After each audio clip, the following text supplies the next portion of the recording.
Shalom. Shabbat shalom. Shalom. Shabbat shalom. Shalom, Lionel et Jocelyn. Shabbat shalom. Shabbat shalom, Ben. Shabbat shalom.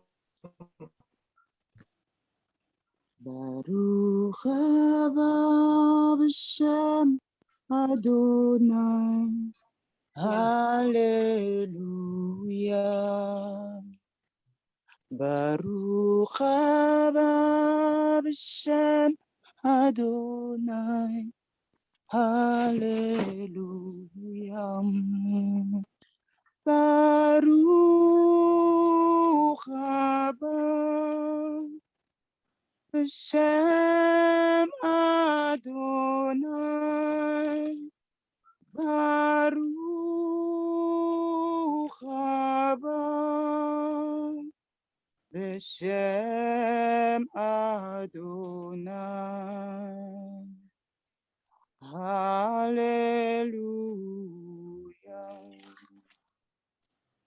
Hallelujah.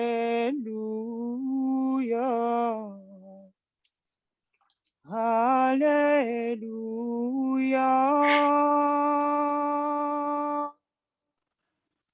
Hallelujah.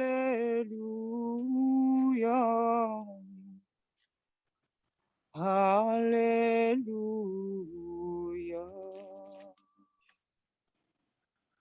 Baruch haba b'shem Adonai. Hallelujah. Baruch haba b'shem Adonai. Hallelujah. Baruch haba b'shem Adonai. Baruch haba b'shem Adonai. Hallelujah.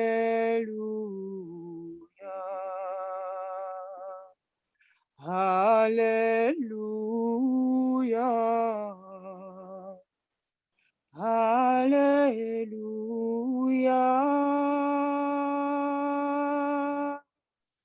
Hallelujah.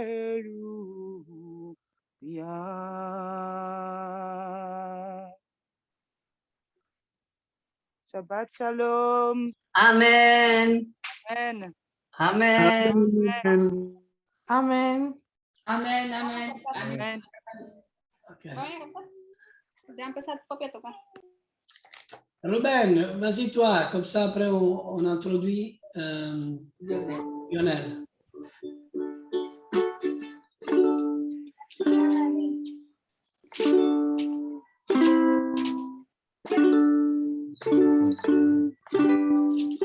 Shikakado,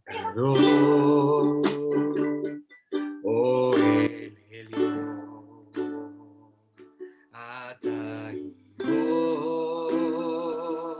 Osar Shalom, Bechanukah, Adonai, Kileh,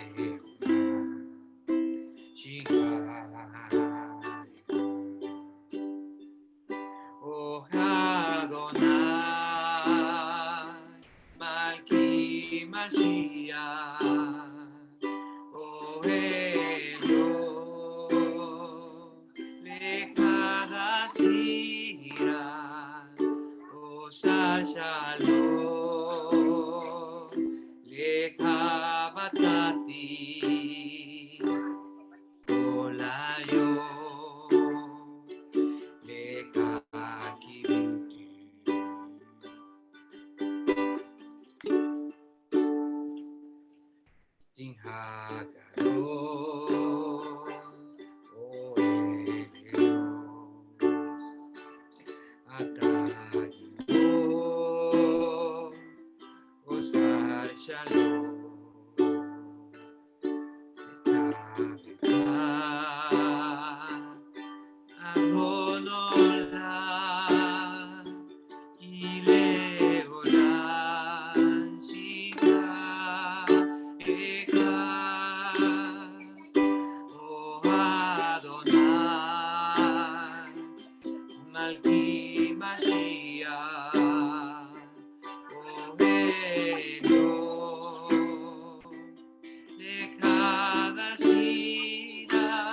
kiviti.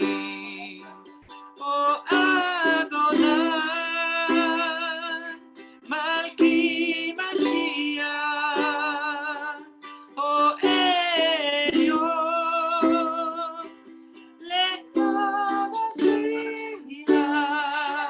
O Ser Shalom, Bekabatati, Olayom, Lecha Kiviti.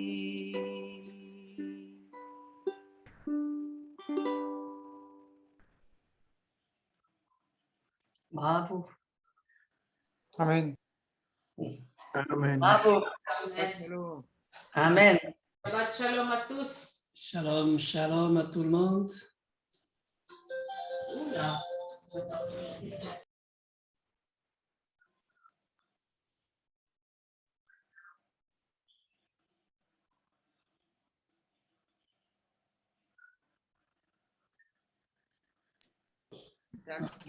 Oui, pasteur? Oui, non, on était ici dérangé par le téléphone. Parce qu'il y a... Ah, je Ouais. pensais que... C'est pour ça que j'ai coupé. Ouais, ouais. Ok, on va prier pour Lionel. Hein? C'est moi qui va prier pour Lionel Amen. pour que l'Esprit de Dieu soit sur lui aujourd'hui.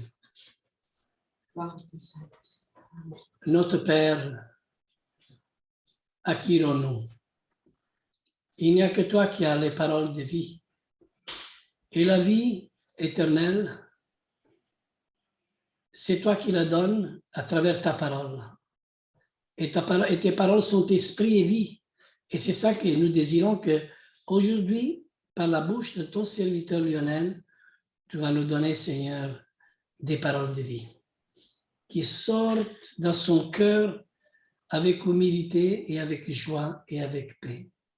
Éternel, tu vas oindre de ton esprit ton serviteur. Tu vas le bénir. Tu vas le conduire et tu vas vraiment tu vas faire en sorte que ce soit lui-même un canal de bénédiction pour nous tous. Et aujourd'hui, dans ce Saint Shabbat éternel, nous attendons qu'une pluie de bénédiction se verse sur chacun de nous. Et ta parole, Seigneur, que nous attendons aujourd'hui, est celle qui réjouit notre cœur à nous tous. Et c'est pour cela, Seigneur, qu'aujourd'hui nous sommes à ton écoute. Merci, Papa, de bénir ces moments vraiment privilégiés que tu nous accordes à ce rendez-vous que tu as même à fixer pour ton peuple. Merci, Père éternel. Nous te louons, nous te bénissons, nous te remercions dans le nom de Yeshua HaMashiach qui revient bientôt. Amen. Amen. Amen. Amen. Amen. Amen. Amen. Voilà notre frère Lionel, notre frère serviteur d'Élohim, de notre Dieu. Que le Seigneur bénisse ces couples, qui bénisse notre Keïla, qui bénisse chacun de nous enseignants. Vraiment, nous sommes une famille, que nous travaillons ensemble, où nous déclarons que l'esprit de religiosité sort de nous, dans le nom de Yeshua Mashiach. Alléluia. Oui, Lionel, c'est à toi. Merci beaucoup. Amen, amen, amen. Voilà. Aujourd'hui, donc, Shabbat Shalom à tous. Pour commencer. Shabbat shalom a todos. Aujourd'hui, nous allons voir ensemble la paracha 51.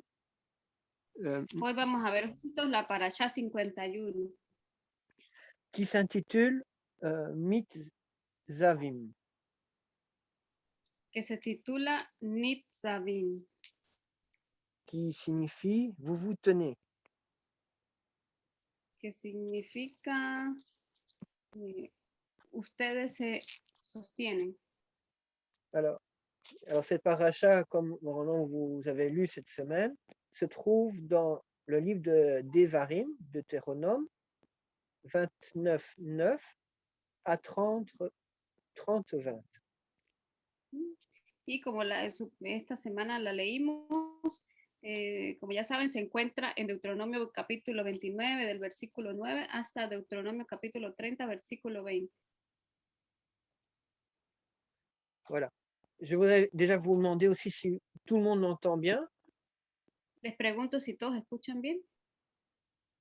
Oui. Enfin, ici, nous, on t'entend bien. Oui, c'est bon. Super, parce que je demande parce qu'une Si. fois, j'avais entendu dans l'enregistrement, on entendait à peine. Donc c'est pour ça que je préfère vous demander. Voilà. Alors, si on commence avec le Maintenant, premier verset. de coupure. Ah, pardon, ok. Donc, je reprends. Je dis, si on commence avec le premier verset, dans Devarim 29, 9 ou dans d'autres versions 10, verset 10, donc Deutéronome 29, 9 ou d'autres Así que, versions, verset 10, il écrit ceci. Aujourd'hui, vous vous tenez tous devant Adonai, votre Dieu, vos chefs, vos tribus, vos dirigeants et vos officiers, tous les hommes d'Israël, et ainsi que vos enfants, donc le verset suivant, vos femmes et les étrangers qui sont ici avec vous dans le campement, celui qui coupe votre bois et celui qui puise votre eau. Le but est que vous entriez dans l'alliance d'Adonai, votre Dieu, et dans le serment qu'Adonai, votre Dieu, fait avec vous aujourd'hui. Donc maintenant en espagnol. Ok, entonces comenzamos con el primer versículo de la parashá, Deuteronomio 29, versículo 9. Para algunos, en otras versiones, es el versículo 10. Y dice, hoy estáis todos vosotros en presencia del Señor vuestro Dios, vuestros jefes, vuestras tribus, vuestros ancianos y vuestros oficiales, todos los hombres de Israel, vuestros pequeños, vuestras mujeres y el forastero que está dentro de tus campamentos, desde tu leñador hasta el que saca tu agua, para que entres en el pacto con el Señor tu Dios y en su juramento que el Señor tu Dios hace hoy contigo. C'est juste 3 versets, non? 10, 11, 12. Et 12, oui. 9, 10, 11, 12, oui, c'est ça. Et alors, aussi au verset 13 aussi, je vais peut-être le lire avant d'aller plus loin, c'est cependant, je ne fais pas seulement cette alliance et ce serment avec vous, mais je le fais avec celui qui se tient ici avec nous aujourd'hui devant Adonai notre Dieu et celui qui n'est pas ici avec vous aujourd'hui. Si on peut aussi le lire en espagnol. Entonces en el versículo 14 dice, y no hago solo con vosotros este pacto y este juramento, sino también con los que están hoy aquí con nosotros en la presencia del Señor nuestro Dios y con los que no están hoy aquí con nosotros. Voilà. Donc ici, la question que je vous pose maintenant, nous venons de lire ce passage, pourquoi Adonai nous dit qu'il nous fait une alliance aujourd'hui? Ne l'avait-il pas déjà fait au mont Sinaï, au mont Horeb? C'est une question. La pregunta que les hago el día de hoy, ¿por qué el Señor dice que hace un juramento, un pacto con nosotros el día de hoy? ¿Acaso no lo hizo ya en el monte Horeb, en Sinaí?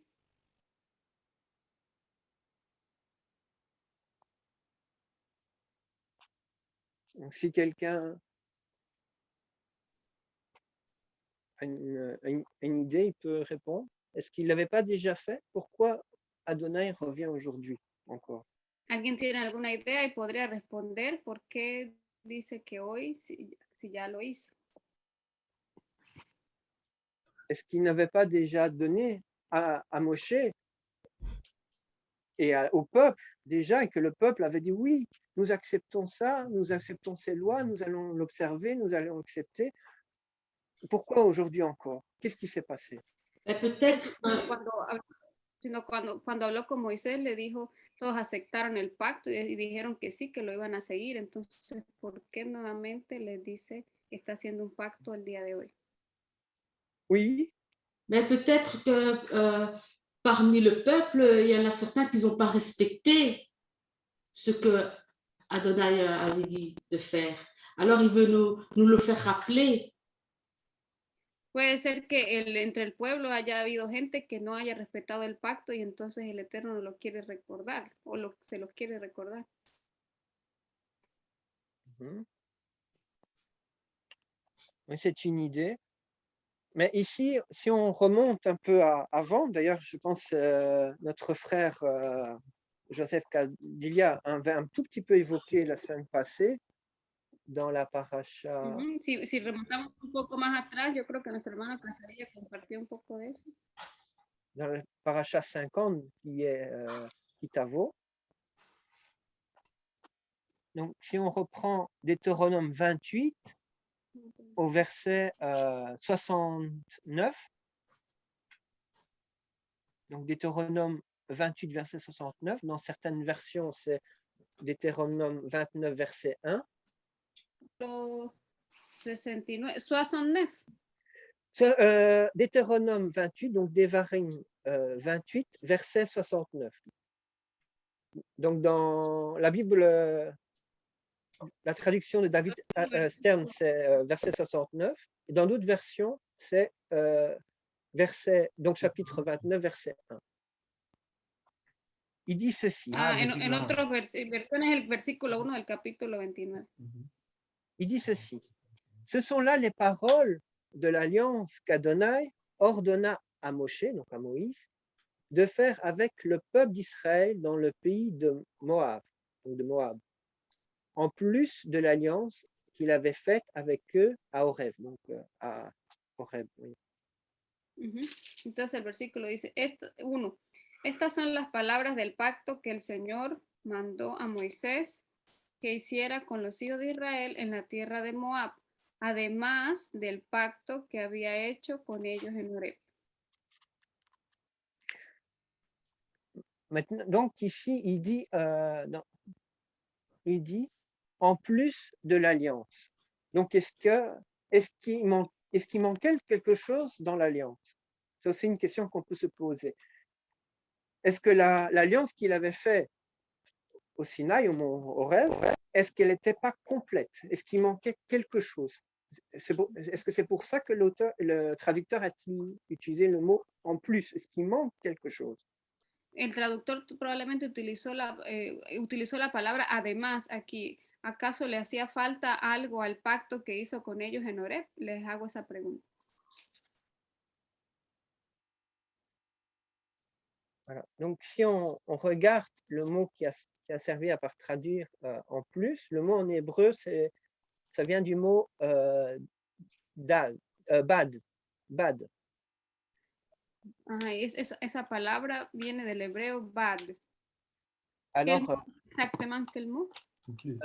donc le mot en plus. Donc en français, c'est écrit dans Stern en plus. Ok, que la palabra además viene la tradujeron así. La tradujeron, pero la tradujeron del verbo, de la palabra en hebreo a bat. Et donc, si on regarde dans les définitions, que veut dire ce mot bad, donc B-A-D, c'est traduit par seul, par lui-même, en outre, une partie, séparation, être seul. Séparation, à part ou séparément. Excusez-moi, doucement, s'il vous plaît, pour pouvoir... Oui, excuse-moi. Entonces, donc, je vais répéter. Donc, il dit, dans la traduction du mot bad, donc ça veut dire seul. Ante la traducción de bad, la podemos encontrar como solo. Par lui-même. Por él mismo. En outre. Por otro lado. En partie. En parte. Séparation. Separación. Être seul. Estar solo. À part. Aparte. Séparément. Separadamente. Ou comme on l'a lu dans notre traduction ici, en plus. Y como lo hemos visto en la traducción, además. Et donc, en fait, la Bible, en fait, veut nous dire que ce n'est pas qu'il manquait quelque chose dans l'alliance, c'est que Dieu veut faire une autre alliance. Entonces, no es que hacía falta algo a la alianza que el Eterno había hecho, sino que Dios, el Eterno, él quería hacer otra alianza, otro pacto. Je ne sais pas si vous me suivez. No sé si me siguen.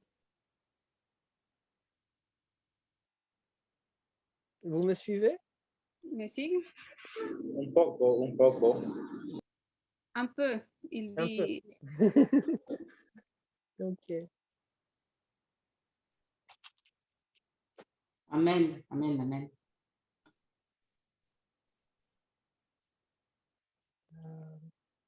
Alors, on va essayer de continuer. vamos a continuar.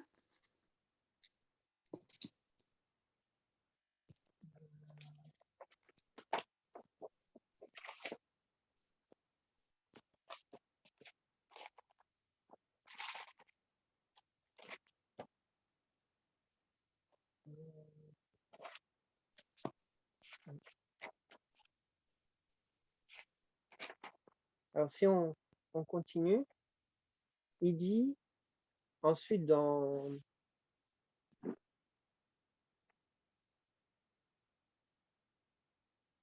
il nous dit par la, si on compare, donc il nous dit que l'alliance qu'il a fait aujourd'hui n'est pas seulement avec ceux qui sont présents. Il dit qu'il fait aussi l'alliance avec ceux qui ne sont pas présents. De qui il parle aussi? Parce que c'est aussi quelque chose qui est intéressant à soulever. Ok, y si continuamos donde estábamos anteriormente, donde dice, y no hago solo con vosotros este pacto y este juramento, sino también con los que no están hoy aquí con nosotros. ¿A quién creen ustedes que hace referencia ese versículo que dice a los que no están aquí con nosotros? Es interesante también buscar eso.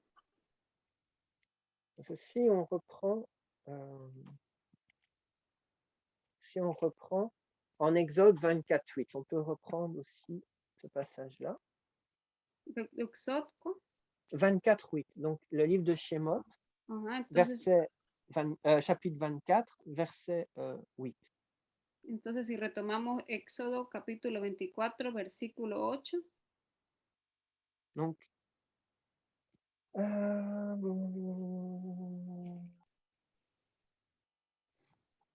oui, pardon, je me suis trompé dans la note. Je voulais prendre. Ya va que creo que me equivoqué mis notas, estoy buscando. 4, 8, 7 et 8, non? Oui, pardon, c'était en Nombre 18-19. Le chapitre là, je vais revenir après, excusez-moi. Ok. Nombre. Ah, nombre, entonces, perdón, era el libro de números. Donc, dans Ben Midbar, Nombre 18, 19. Donc, chapitre 18, verset 19. Entonces, números y capítulo 18, versículo 19.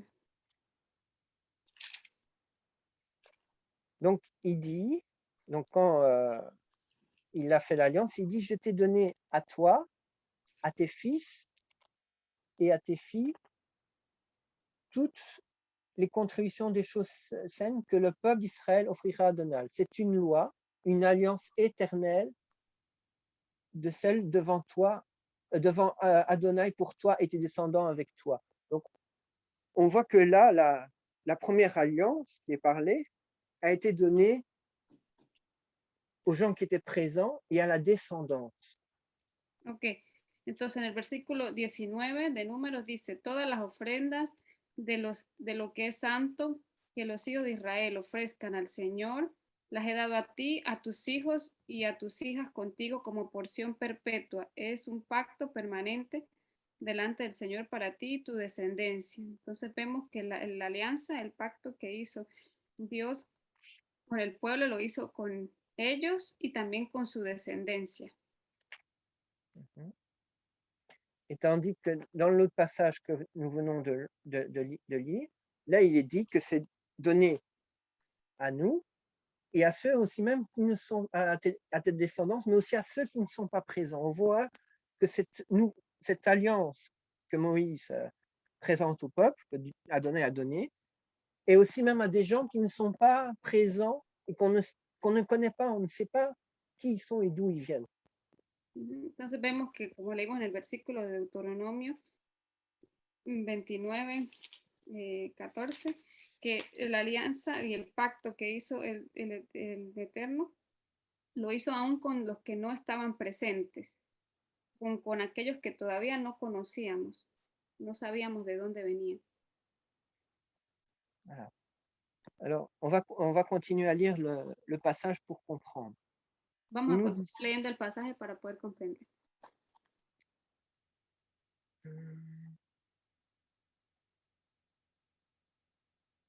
Il nous dit, car vous avez habité dans le pays d'Égypte, vous avez traversé directement les nations par lesquelles vous êtes passés. Vous Vous avez avez vu, oui, vas-y, Julia. C'est le verset 16. Oui, Ok. El versículo 16 dice, pues vosotros, donde continuamos en Deuteronomio 29, pues vosotros sabéis cómo habitamos en la tierra de Egipto y cómo pasamos en medio de las naciones por las cuales habéis pasado.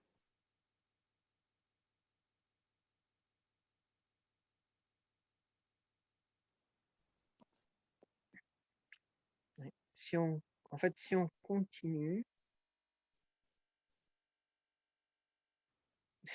le passage un peu plus loin, il nous dit, lorsque la génération suivante, vos enfants, donc au verset 21-22, vos enfants qui grandiront après vous et à l'étranger, qui arrivera d'un pays lointain, verront les fléaux et les maladies qu'Adonai a affligés à ce pays.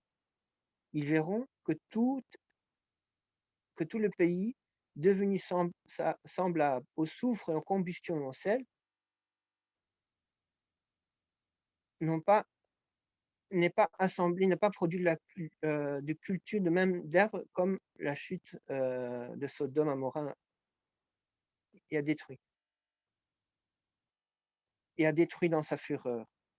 Toutes les nations demanderont pourquoi Adonai a-t-il agi ainsi envers ce pays? Que signifie d'une fureur frénétique? Les gens répondront, ils ont abandonné l'alliance qu'Adonai, Dieu de leur père, avait faite avec eux lorsqu'il n'avait fait sortir du pays d'Égypte. Ils sont allés servir d'autres dieux et se sont prosternés devant eux, devant des dieux qu'ils ne connaissaient pas. Ok.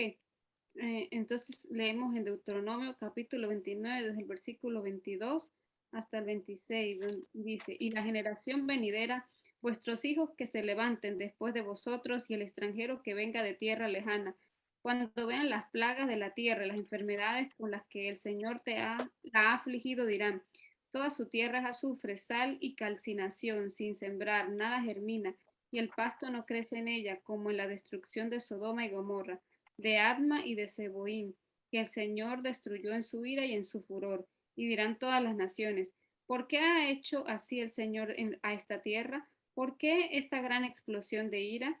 Y los hombres dirán, porque abandonaron el pacto que el Señor, el Dios de sus padres, hizo con ellos cuando los sacó de la tierra de Egipto. Y ellos fueron y sirvieron a otros dioses y los adoraron, dioses que no habían conocido y los cuales Él no les había dado.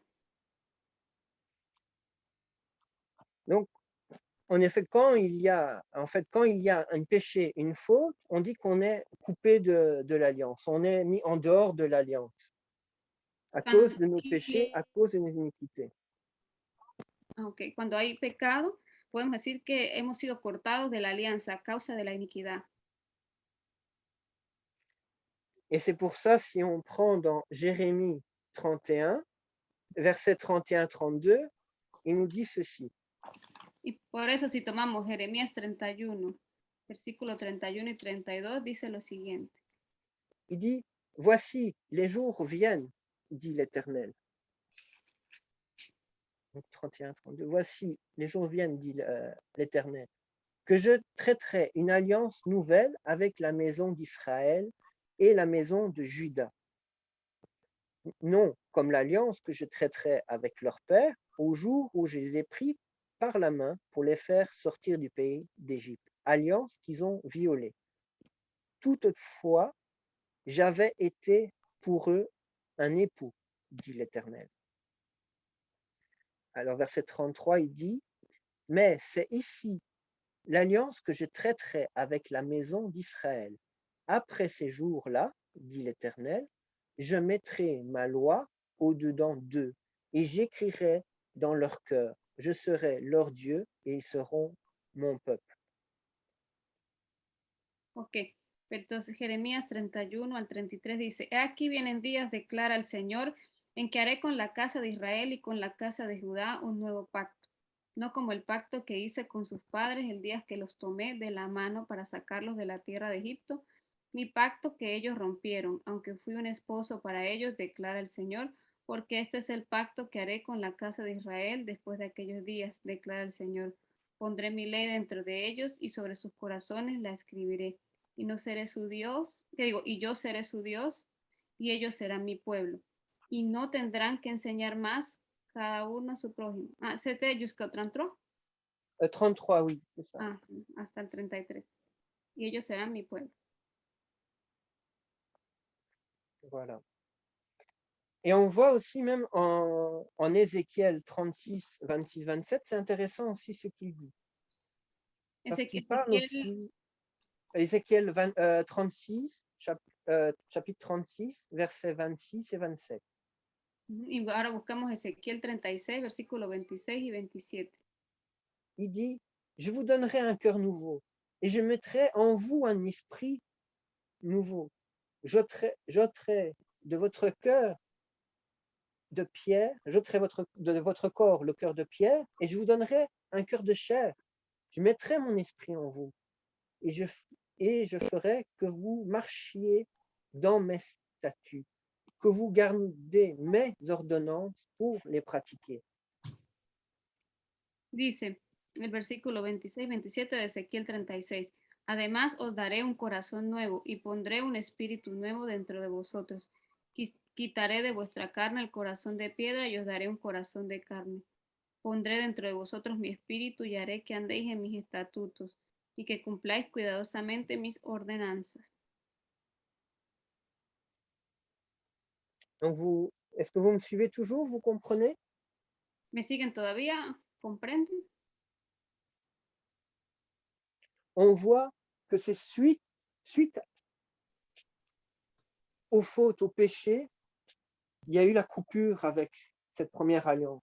Et Adonai a mis une seconde alliance, on pourrait l'appeler l'alliance de retour, cette alliance de pardon, cette alliance où on peut revenir, revenir vers lui. Entonces, vemos que a causa del pecado, justo después del pecado, vino esa ruptura de la alianza, del pacto. Y podemos ver cómo el Señor, el Eterno, Él hizo un pacto de que podríamos llamarlo otro pacto, el pacto de regreso, el pacto de perdón, para regresar al...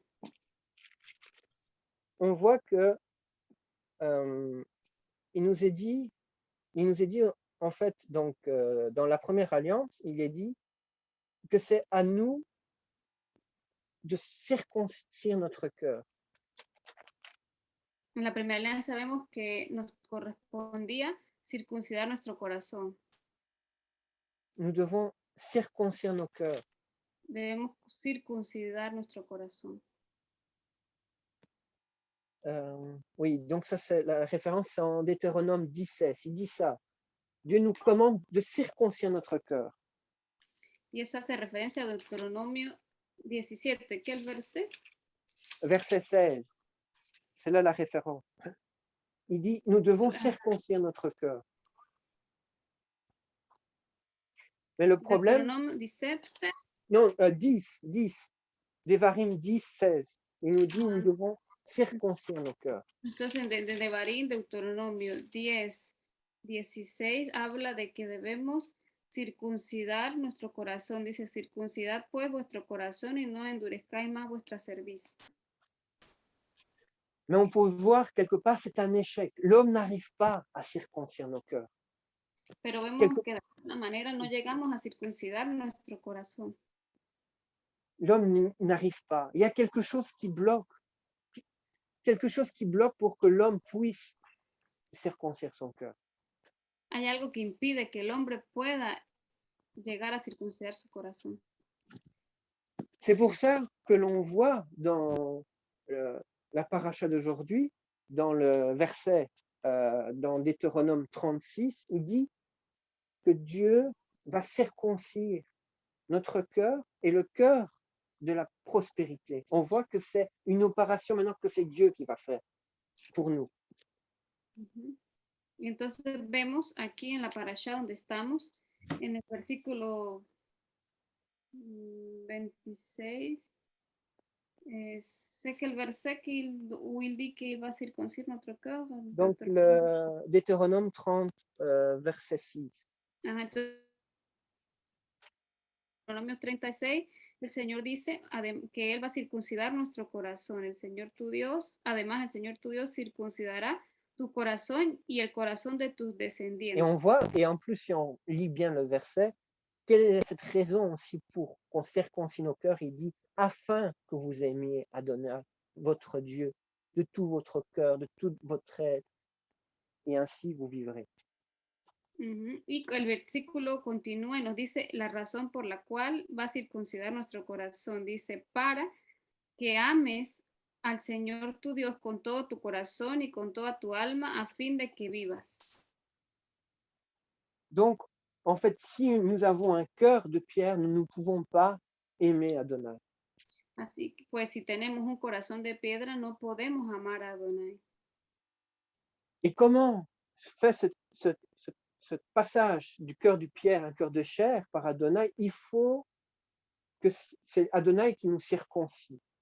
Et on voit dans le passage ici. Y entonces vemos cómo sucede que se cambia nuestro corazón de piedra al corazón de carne, pues Adonai lo circuncida. On voit dans 2 Corinthiens 11 que c'est le Mashiach qui Y lo circoncise. vemos en 2 de Corintios 11. Corinthiens, attends, Sí, 2 Corintios 11. non, pardon, Colossiens, pardon, 2 Colossiens 11. 2 Colossiens 11. Excuse-moi, j'ai mal lu. 2 Corinthiens ou 2 Colossiens? Colossiens, ok. Colossiens, excusez-moi. Colosenses 11. Oui, 2 Colossiens 11. Si quelqu'un le trouve, il peut le lire. Mais Colossiens, quel chapitre? Colossiens 2, verset 11. Donc, chapitre 2, verset 11. Ajá, y Colosenses capítulo 2, versículo 11. Donc, si quelqu'un le trouve, il peut le lire. Y si alguien lo encuentra, lo puede leer. Y ahí lo que había dicho Leonel anteriormente, que vemos que en este versículo fue el Mesías. Oui, en fait, on peut même lire du verset 11, même jusqu'au verset 13. Donc, je lis. Oui. Amen. C'est aussi en union avec lui que vous avez été circoncis, d'une circoncision qui n'est pas des mains d'homme, mais qui est accomplie par le dépouillement du règne de la vieille homme, de la vieille nature, oui, sur le corps, dans cette circoncision qui a été opérée par le Messie. Verset 12, c'est ça? Oui. Vous avez été ensevelis avec lui quand vous avez été immergés et unis à lui. Vous avez été relevés avec lui grâce à la fidélité de Dieu qui œuvrait quand il a relevé Yeshua d'entre les morts. 13. Le 13, on termine par le verset 13. Vous étiez morts à cause de vos péchés, Mhm. à cause de votre prépuce, votre vieille nature, mais Dieu vous a rendu à la vie par le Messie, vous ayant pardonné tous vos péchés. Il a effacé Amen, l'acte. amen, amen. D'accord, On peut merci. s'arrêter là. 13. Ce qui était intéressant, donc c'était vraiment le Antes, verset. por leer En espagnol, oui, pardon, excuse-moi. En Colosenses 2, del 11 al 13 dice, en él también fuisteis circuncidados con una circuncisión no hecha por manos al quitar el cuerpo de la carne mediante la circuncisión de Cristo o del Mesías, habiendo sido sepultados con él en el bautismo o en la inmersión, en el cual también habéis resucitado con él por la fe en la acción del poder de Dios que le resucitó de entre los muertos. Y cuando estabais muertos en vuestros delitos y en la incircuncisión de vuestra carne, os dio vida juntamente con él, habiéndonos perdonado todos los delitos. Donc les passages vraiment qui nous intéressent le plus, je veux dire, ce qu'on vient de lire, c'est le verset 11 et le verset 13.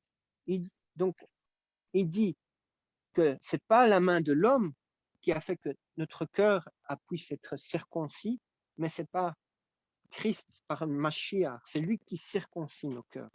Y entonces los versículos que nos interesan aquí, que nos más importantes, el 11 y el 13, que nos dan a entender que no es por mano humana que el hombre es circuncidado, sino que es por el Mesías que es circuncidado.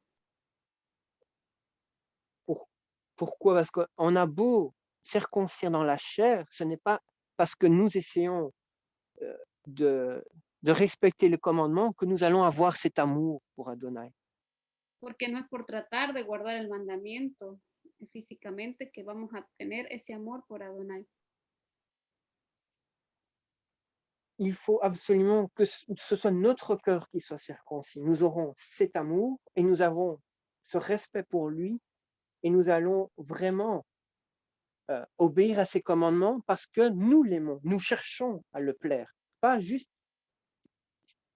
respecter ses commandements parce que c'est écrit. Je ne sais pas si vous me suivez. Y no es simplemente porque es un mandamiento escrito que debemos cumplir, sino es porque debemos ser circuncidados de nuestro corazón por medio del Mesías y de esa manera vamos a amar todo nuestro corazón.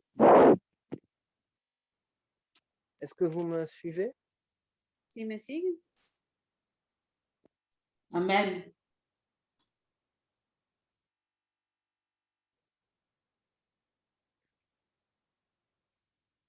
Alors, on va continuer. Alors, on voit en plus, on pourrait se dire, mais qu'est-ce qui peut toucher l'homme pour être vraiment au point, touché jusqu'au cœur, afin de dire oui, je vais aimer la personne.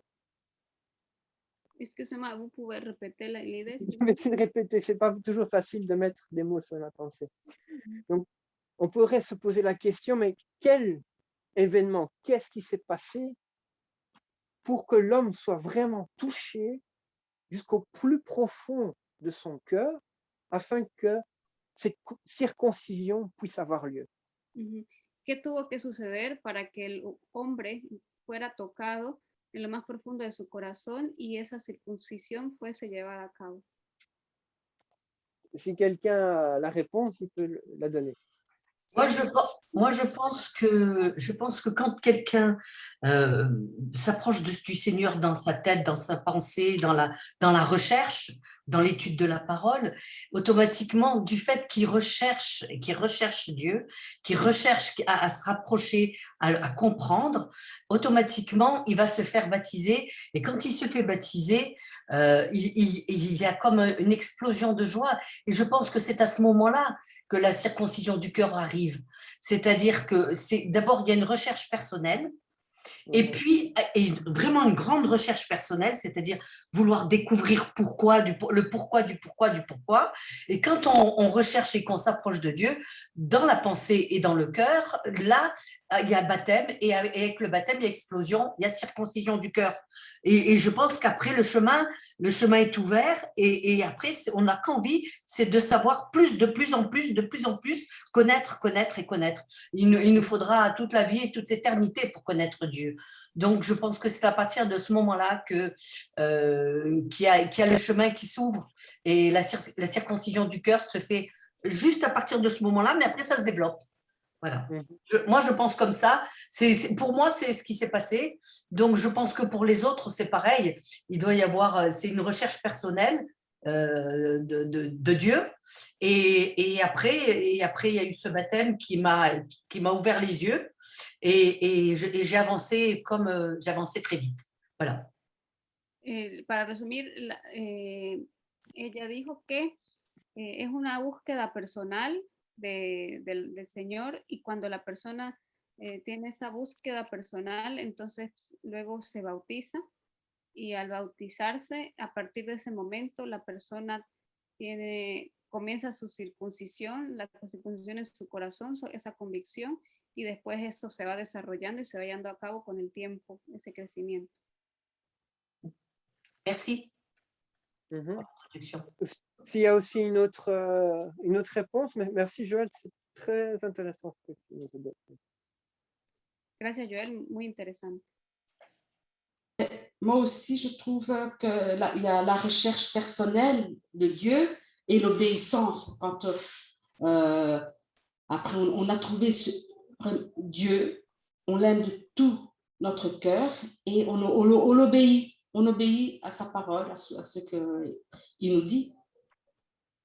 Enfin, moi, dans ma vie, c'est ça aussi. Dans ma vie, c'est comme ça. Enfin, c'est comme ça la démarche que j'ai eue avec le Seigneur. D'abord, je l'ai cherché, puis je l'ai trouvé, et après, je l'ai obéi, quoi.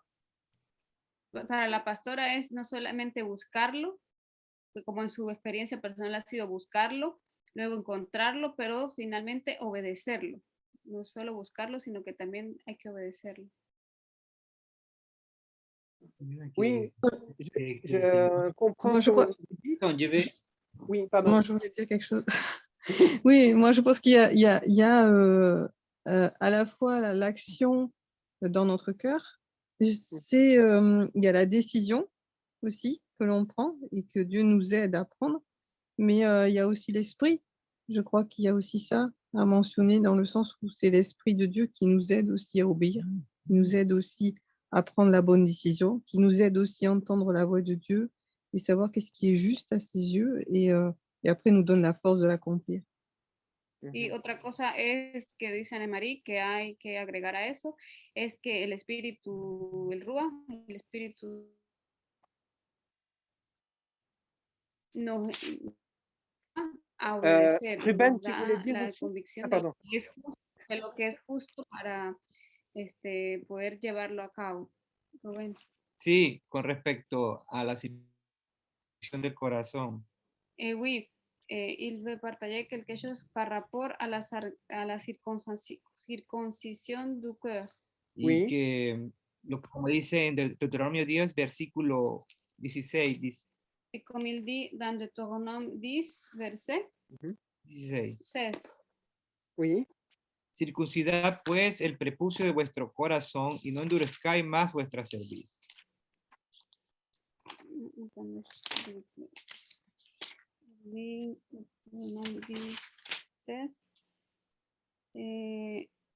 C'est pourquoi circoncis le prépuce de ton cœur et ne sois plus attenté. Y en Ezequiel, y en Ezequiel también nos habla de cómo es el proceso de circuncisión del corazón.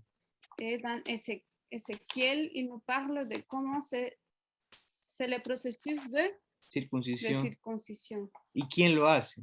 Et qui le fait? Dice en Ezequiel 36, On va chercher Ézéchiel 36.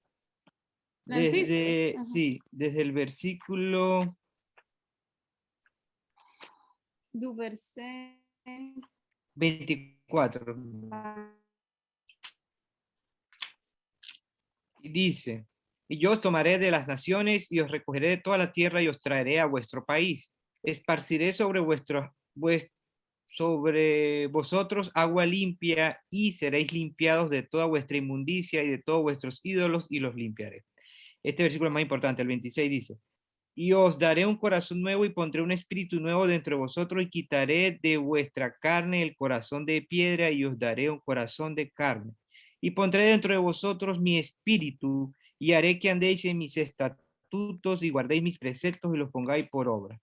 Ok, donc Ézéchiel 36, verset 24 jusqu'à verset 28, je pense. Car je vous prendrai parmi les nations, je vous rassemblerai de tous les pays et je vous ramènerai sur votre sol. Alors je vous aspergerai d'une eau pure et vous serez purs. Je vous purifierai un nouveau cœur, je mettrai en vous un esprit nouveau.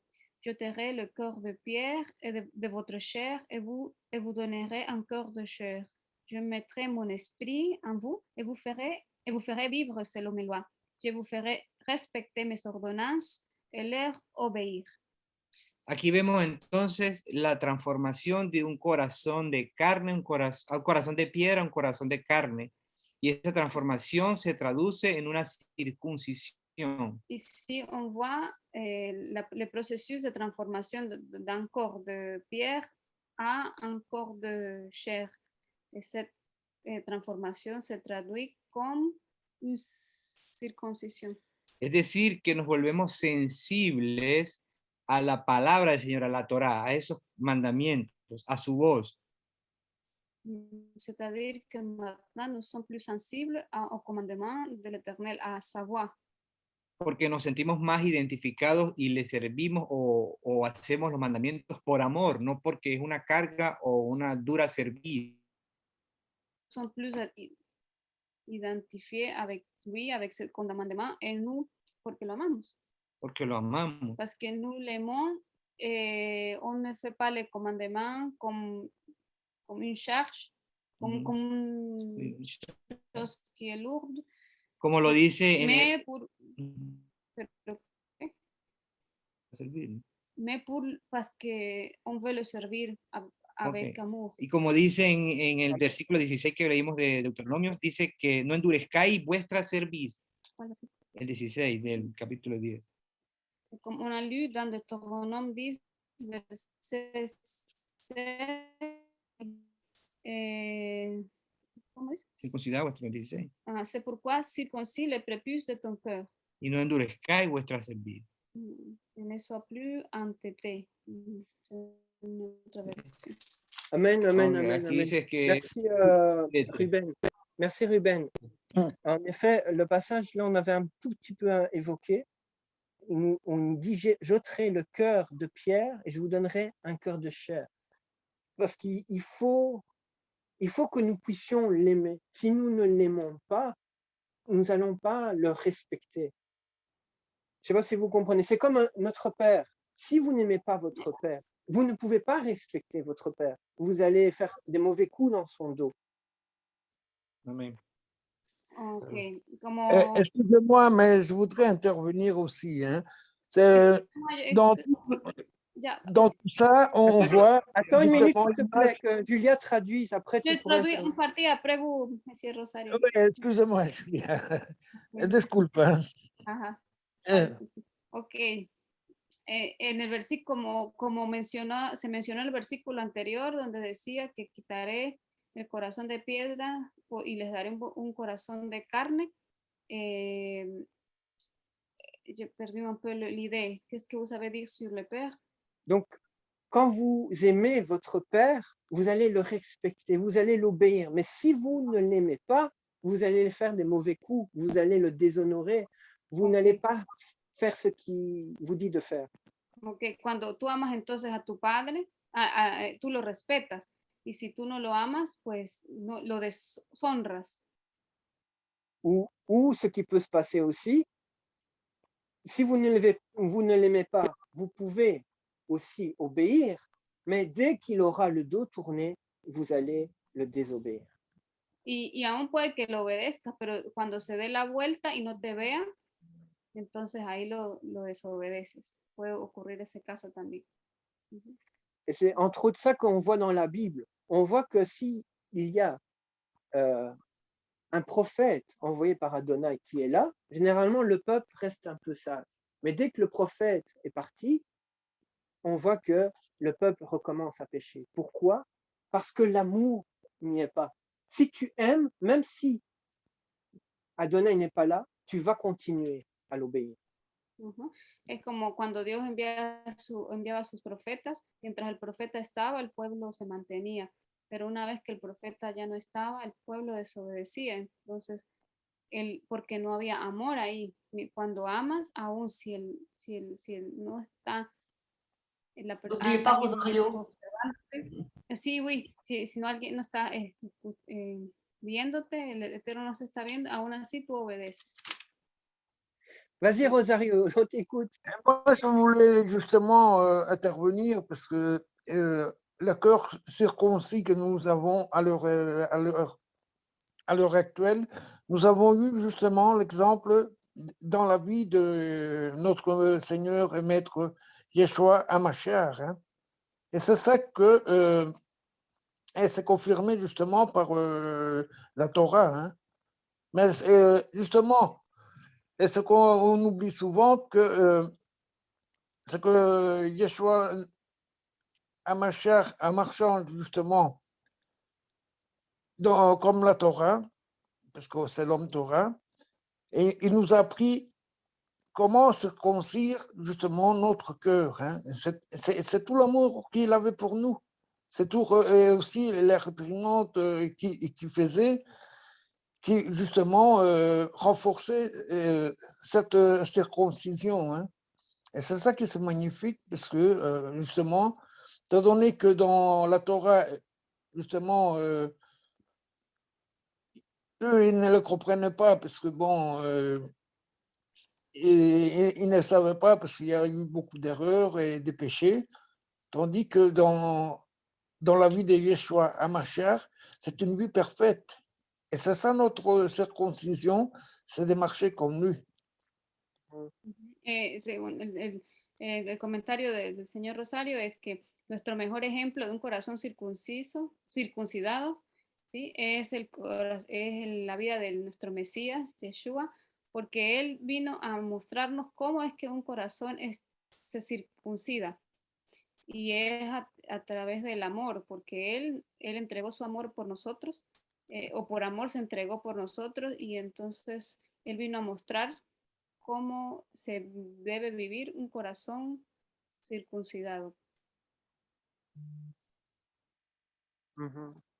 Merci, Rosario. C'est un peu vrai, c'est vrai ce que tu nous dis, parce que Yeshua, quand il a fait son ministère, il nous a montré comment nous pouvons nous rapprocher en fait du Père, avoir une relation avec lui et comment nous pouvons l'aimer. Et ça, c'est vrai que c'est important. Merci, Rosario. Y gracias, Rosario, muy importante.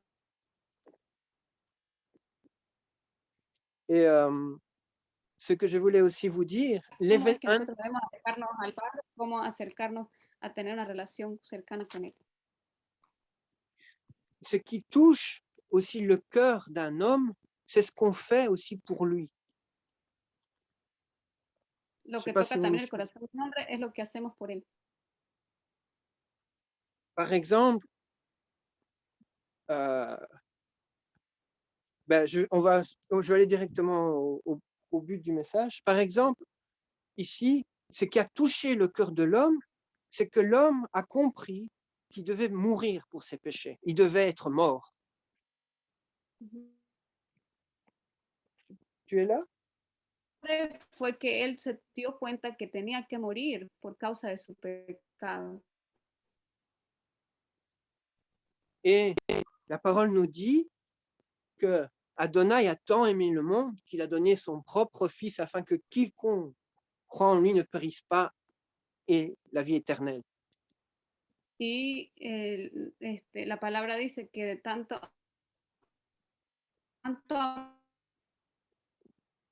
que todo el que crea en él no muera, sino que tenga vida eterna. Et si nous cherchons sincèrement Adonai, un événement comme ça touche nos cœurs. Savoir que Yeshua a accepté de mourir à notre place, il a pris notre place, il s'est sacrifié pour nous, ça c'est quelque chose qui touche aussi les cœurs. Y saber que Yeshua tomó nuestro lugar y que se sacrificó por nosotros es algo, para que no tuviéramos que morir, es algo que toca verdaderamente nuestros corazones. Et je pense que c'est cet événement-là qui a fait aussi que, grâce à ça, que nous avons aussi le cœur circoncis. Y creo que ese hecho es lo que hace que nosotros hoy podamos tener un corazón circuncidado. Je ne sais pas ce que vous en pensez. No sé qué piensan ustedes. ¿Qué piensan sobre esto? Sí, sí, de alguna manera debe haber una intervención divina del Eterno para que el corazón del hombre sea circuncidado, para que seamos transformados. D'une certaine façon, il doit y avoir une intervention divine de Dieu pour que le cœur soit circoncis. Oui, amen, c'est ça qu'il dit, c'est Dieu qui circoncit nos cœurs. Nous-mêmes, nous n'arrivons pas, c'est lui qui fait. Sí, como dice ahí, es Dios el que circuncida el corazón. El detalle es cómo yo me mantengo circunciso de corazón. ¿Cuál es el fruto de estar circuncidado? Le détail, c'est de savoir comment nous maintenir, quel est le fruit de cette circoncision. ¿Cuál es el fruto de una persona circuncidada? Quel est le fruit d'une personne qui est circoncis? Esa es mi pregunta. C'est ma question.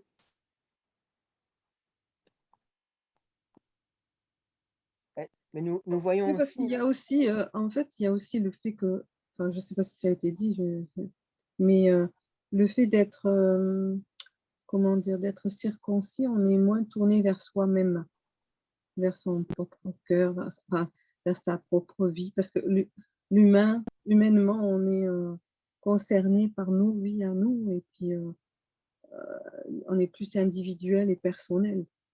Et donc, aussi, le fait d'avoir le cœur circoncis, ça nous donne aussi une ouverture vers les autres et l'amour du Seigneur pour les autres. Donc, une ouverture. Según Anne-Marie, ella dice que nosotros tenemos la tendencia a ser individualistas y pensar solo en nosotros, y el tener un corazón circuncidado nos da la apertura hacia los demás, hacia volvernos hacia los otros, a pensar en los demás.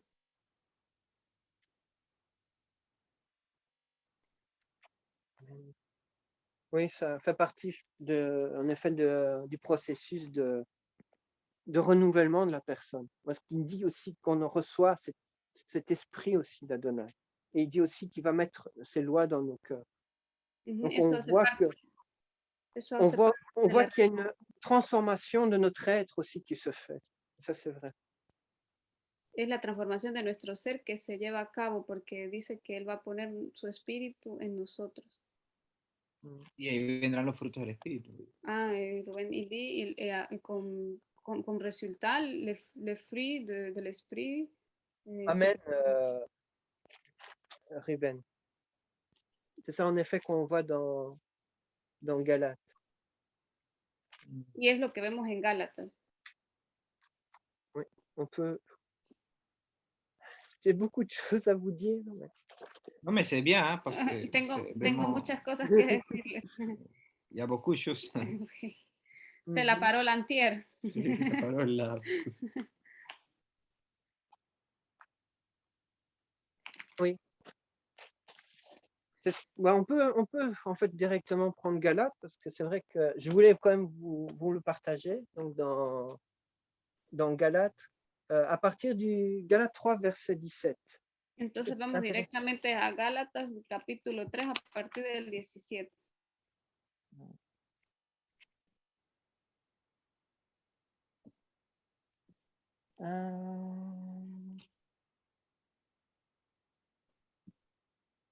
Attendez, parce que moi, la version ici, je ne comprends pas bien ce qu'il veut dire. Debe ser el versículo. Donc, Capítulo Galates 5. 3. Galates 3. Oui, c'est 3. C'est pas Galates 5. C'est Galates 5, verset 20. Non, pardon, je me trompe. 4 à partir du 21, voilà. C'est à partir de là que je voulais commencer, oui. Es el capítulo 4 a partir del 21. Ah non, c'est pas que chapitre 5. Oui, mais le passage qui m'intéressait commençait. Ah, d'accord, excuse-moi, Lionel. Donc, il nous dit, dites-moi, vous qui voulez être sous la loi, n'avez-vous n'entendez-vous point la loi?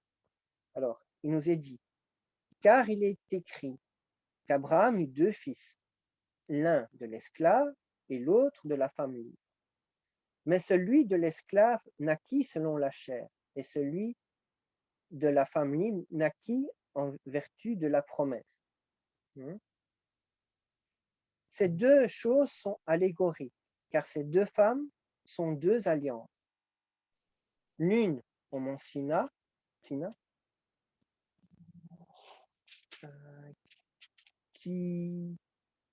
qui enfante des esclaves, c'est Agar, car Agar signifie le mont Sinaï en Arabie. Elle correspond à la Jérusalem, d'à présent, qui est en effet esclave à tes enfants. Mais la Jérusalem d'en haut est libre. Elle est la mère de nous tous. Alors là, c'est ce qui m'intéressait ici. Je vais lire le pasaje. Pardon, excuse-moi. Je vais toujours aller trop vite. Ajá, entonces, en Gálatas capítulo 4 del 21 al 26 dice, decidme, los que deseáis estar bajo la ley, no oís a la ley, porque está escrito que Abraham tuvo 2 hijos, uno de la sierva y otro de la libre, pero el hijo de la sierva nació según la carne y el hijo de la libre por medio de la promesa. Esto contiene una alegoría, pues estas mujeres son 2 pactos, uno procede del monte Sinaí que engendra hijos para ser esclavos. Este es Agar. Ahora bien, Agar es el monte Sinaí en Arabia y corresponde a la Jerusalén actual porque ella está en esclavitud con sus hijos, pero la Jerusalén de arriba es libre. Esta es nuestra madre. Voilà. Donc, ce qui m'intéressait ici, avant d'arriver au passage qu'on vient de citer, y lo que me interesa del pasaje que acabamos de citar es on voit que on nous parle qu'il y a 2 alliances. Que nos habla de que hay 2 alianzas, 2 pactos. Donc celle du mont Sinaï et celle de la Jérusalem céleste, on dit. Y aquella del monte Sinaí y la otra, la de la Jerusalén celestial. Et on nous dit que le mont Sinaï, cette alliance, c'est l'esclavage. Mais pourquoi il dit ça, en fait? Y aquí dice que la alianza del monte Sinaí es una alianza de esclavitud. ¿Por qué dice eso? Pourquoi il a dit cela? ¿Por qué dice eso aquí?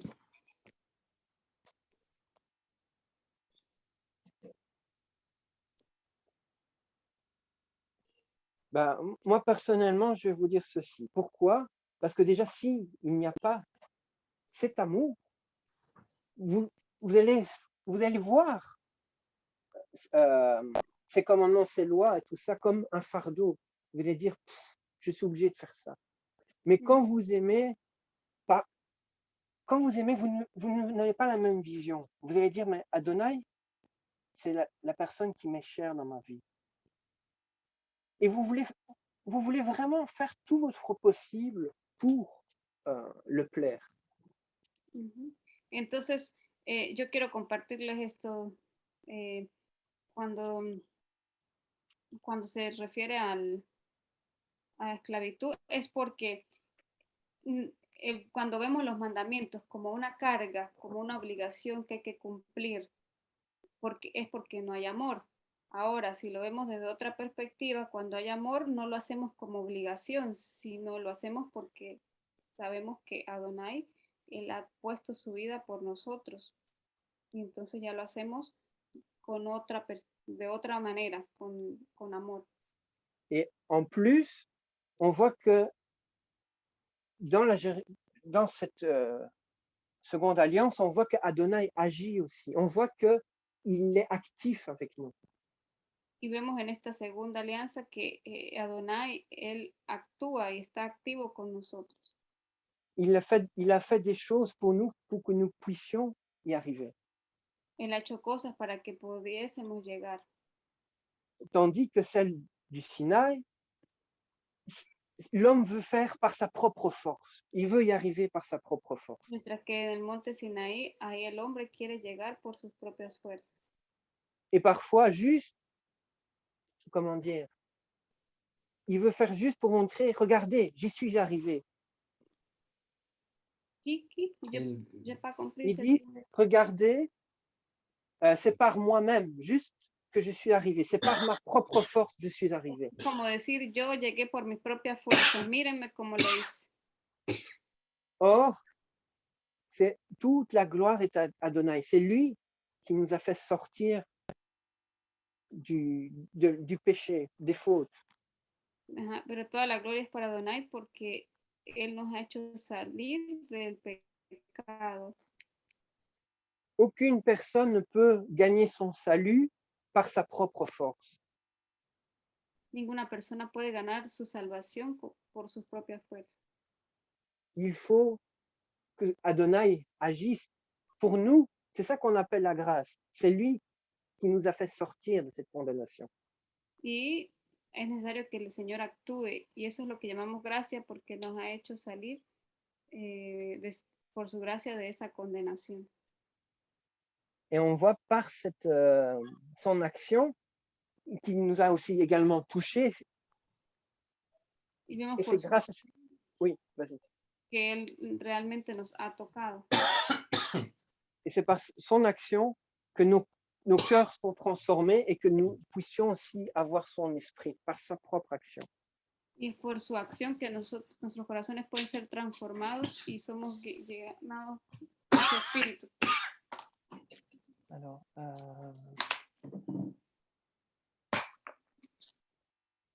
Alors maintenant, on peut prendre la partie de Galates. Alors, on voit alors la différence entre la personne qui essaye par lui-même et la personne qui essaye par... qui le fait grâce à l'action d'Adonai. On voit... Entonces vamos a ver la diferencia entre la persona que lo hace con sus propias fuerzas y la persona que lo hace por la acción de Adonai.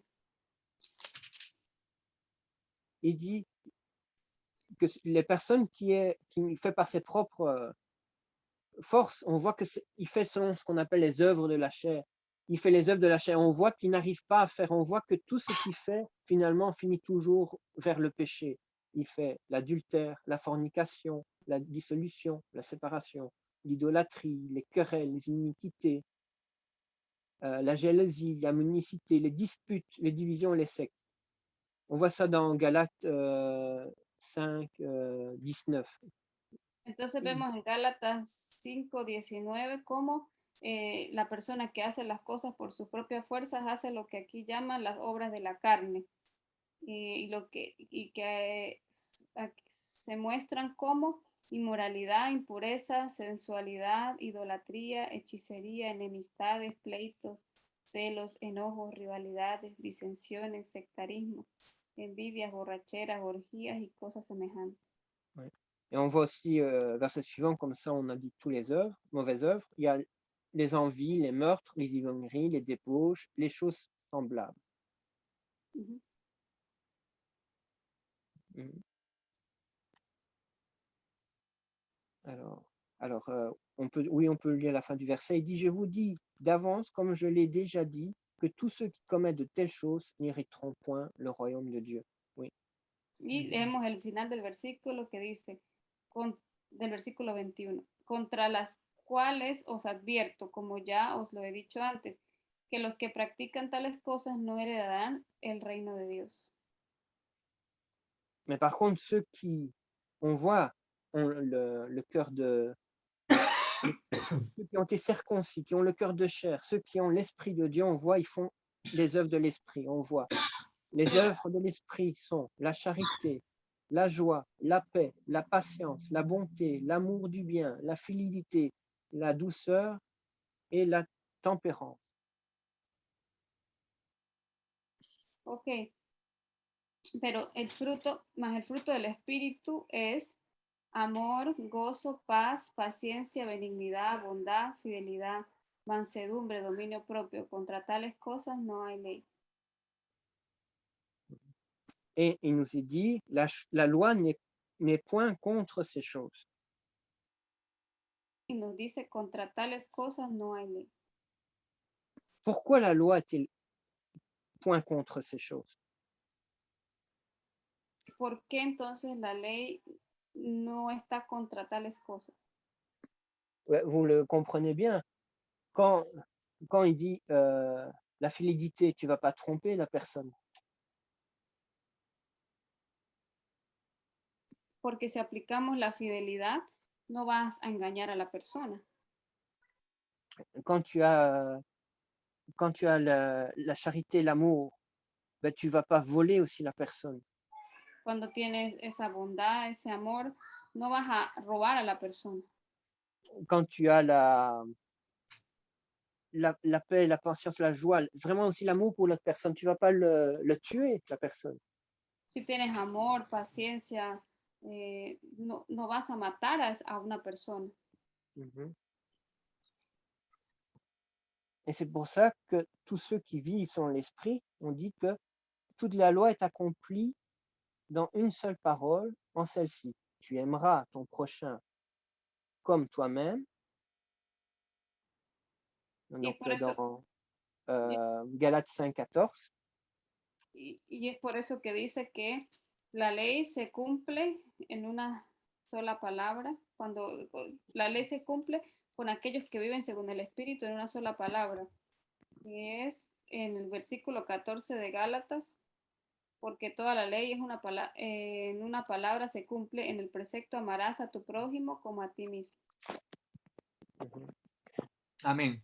Et aussi, il est dit aussi que du fait que tu es transformé, tu vas aussi aimer Dieu. C'est pour ça alors que tu vas pas avoir difficile d'aimer Dieu de tout ton être, toute tes forces.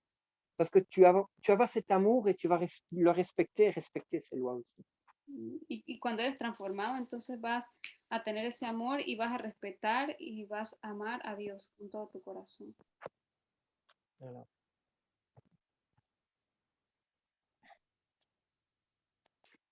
Et vous voyez donc la différence qu'il y a par exemple entre chez nous et par exemple chez les musulmans. Les musulmans veulent y arriver de leur propre force, mais nous y arrivons parce que nous laissons Adonai agir dans nos vies. Y podemos ver una diferencia entre nosotros en nuestra fe y la de los musulmanes, pues ellos quieren hacer las cosas y llegar con sus propias fuerzas, pero nosotros dejamos que el Eterno actúe en nosotros. Voilà. Il y a quelqu'un qui demande la parole. Oui. Violette et aussi Carolina, Edgar, o c'est Pedro aussi qui est là. Oui, vas-y Pedro. Pedro puede hablar. Sí, primero la señora Violet, bien pueda, o primero las damas. D'abord les femmes, alors Violette. Ah, ok, merci. Violette.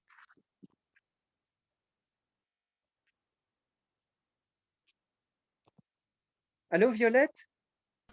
Oui, non, c'est pas moi, hein. Je sais pas qui c'est, mais c'est pas moi en tous les cas. Ah, Sí, ok. sí, no, no sé qué pasa. De acuerdo. Ok. Eh, con respecto al texto que citaste, Gálatas, ¿por qué contra tales cosas no hay ley? Es la pregunta, ¿verdad? En la question que vous avez posée, c'est le verset de Galates de pourquoi il n'y a pas de loi contre toutes ces choses. Oui, ¿Sí? Entonces, hay que entender que la ley lo que hace es revelarnos el pecado. Por ejemplo, el Romanos 7 nos dice, Alors, on doit comprendre que ce que la loi fait, c'est de nous révéler les péchés. Par exemple, dans le livre de la lettre de Romains, chapitre 7, verso 7, 5-7 o 7-7. 7:7, James Bond. verso 7.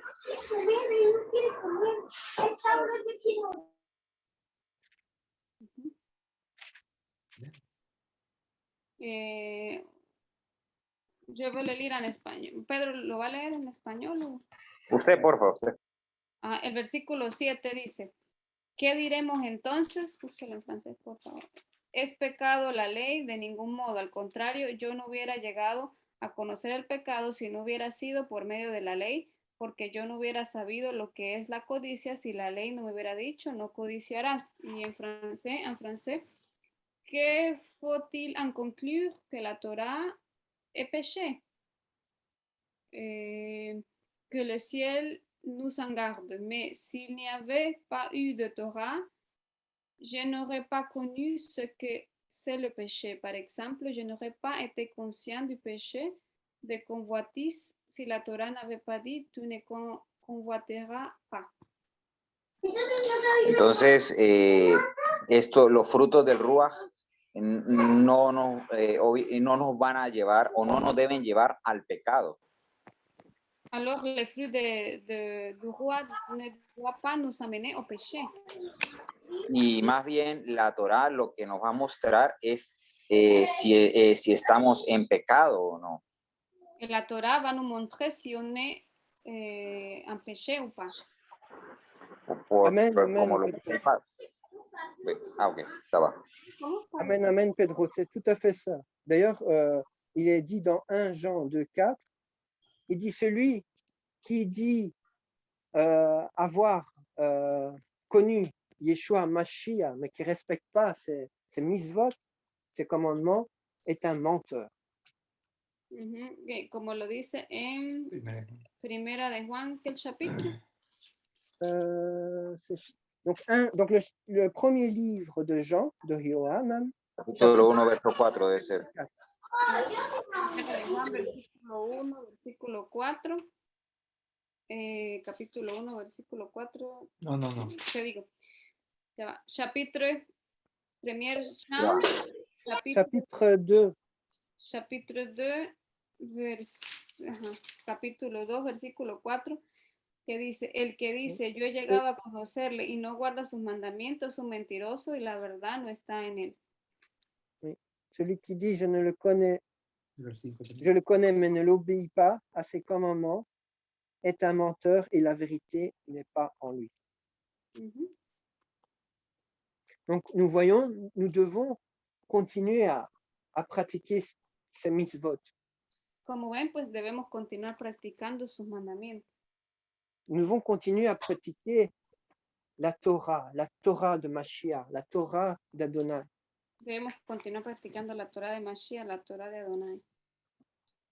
Et c'est pour ça que même dans les prophètes, il dit, j'écrirai dans leur cœur. C'est parce que justement, il n'y a pas eu l'obéissance aussi qu'il y a eu séparation. Y por eso dicen los profetas que él escribiría su palabra en nuestra mente y en nuestro corazón, porque había una desobediencia fue a causa de la desobediencia que hubo la ruptura del pacto.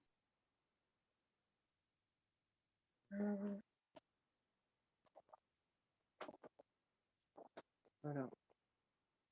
Lionel, je peux dire quelque chose. Oui, pasteur. Oui, juste une petite réflexion.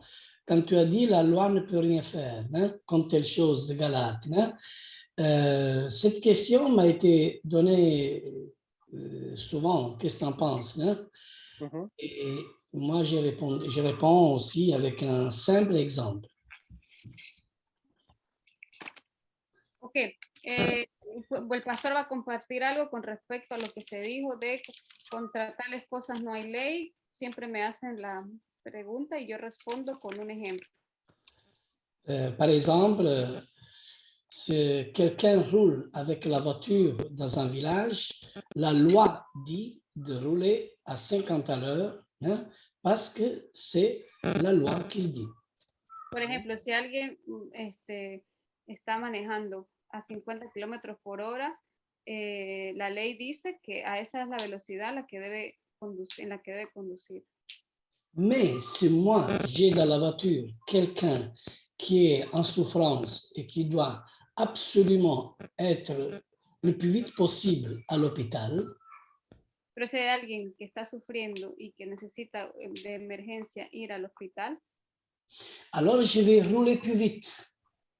entonces voy a rodar mucho más rápido. On dirait que je viole la loi. Je vais aller à 70-80 à l'heure.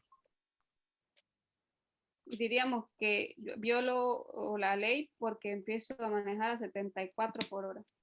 Mais la loi ne peut rien faire parce que ça concerne le fruit de l'esprit. Él no C'est-à-dire puede hacer nada porque eso concierne al fruto del espíritu. l'amour, c'est-à-dire l'amour du prochain. Et tout ce que Es decir, el amor, concerne le fruit de l'esprit, la loi ne peut rien faire. todo lo que concierne al fruto del espíritu, contra eso la ley nada puede hacer. C'est pour cela que Yeshua il dit, dans la loi de Moshe, il dit ça, mais moi, je vous dis.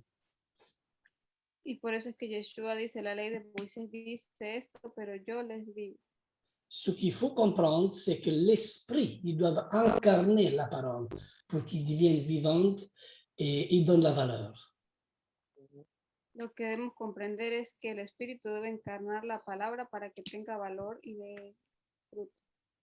Et quand l'esprit entre, la loi qui nous juge ne peut rien faire. ¿Cómo pasó con la loi entre? La loi qui nous juge, hein, quand l'esprit est en vigueur, quand le fruit de l'esprit est en vigueur, la loi qui nous juge ne peut rien faire. Cuando el espíritu entra, la ley que está en vigor, que nos juzga, no puede hacer nada. C'est pour cela que des fois on juge, mais la lettre tue, l'esprit vivifie. Después de cuando jugamos la letra mata, pero el espíritu vivifica. El espíritu. Cuando juzgamos el espíritu, la letra mata, pero el espíritu vivifica. Jusqu'à là, Lionel, merci. Hasta ahí, Leonel, gracias. Merci aussi, pasteur, pour cet ajout. Gracias, pastor, por ese comentario.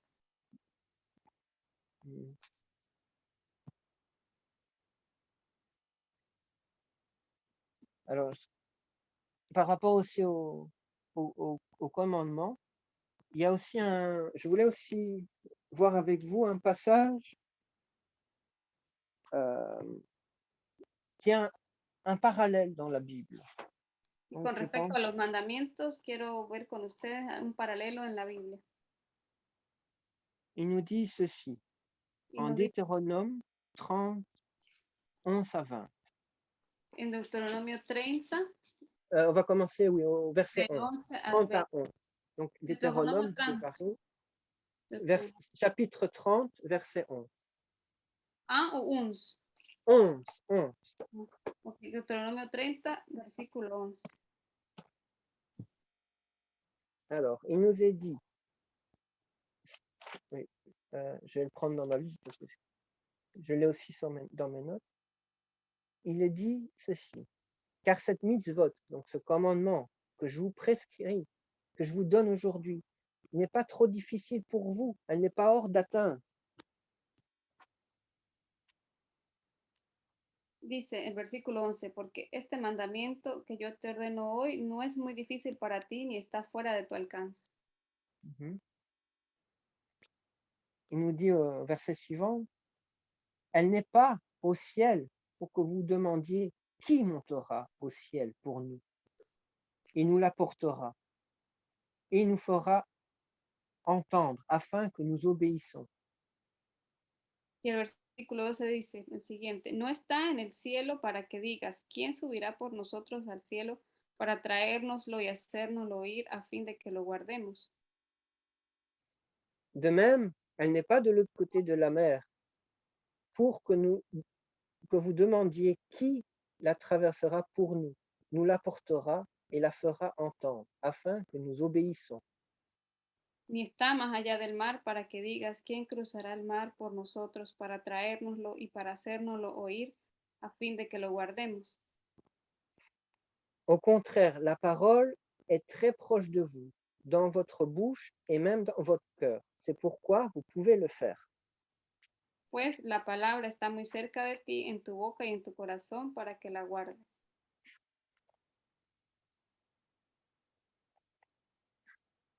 Et il y a un parallèle avec un autre passage dans la Bible qui nous parle aussi de la Y hay même otro chose. paralelo con otro pasaje en la Biblia. Il nous dit ceci dans Romains chapitre 10 au verset 5. Y está en Romanos capítulo 10, versículo 5. En effet, Moïse décrit la justice qui vient de la loi. L'homme qui la mettra, ces choses en pratique, vivra par elle. Dice Romanos 10, 5. Porque Moisés escribe que el hombre que practica la justicia que es de la ley vivirá por ella. Mais voici comment parle la justice qui vient de la foi. Pero la justicia que es de la fe dice así. Ne dis pas en ton cœur, qui montera au ciel? C'est en faire descendre No digas, Christ, Mashiach. ¿quién subirá al cielo? Esto es para hacer bajar al Mesías. Ou qui descendra dans l'abîme? C'est remonter Mashiach, Christ d'entre les morts. ¿O quién descenderá al abismo? Esto es para subir al Mesías de entre los muertos.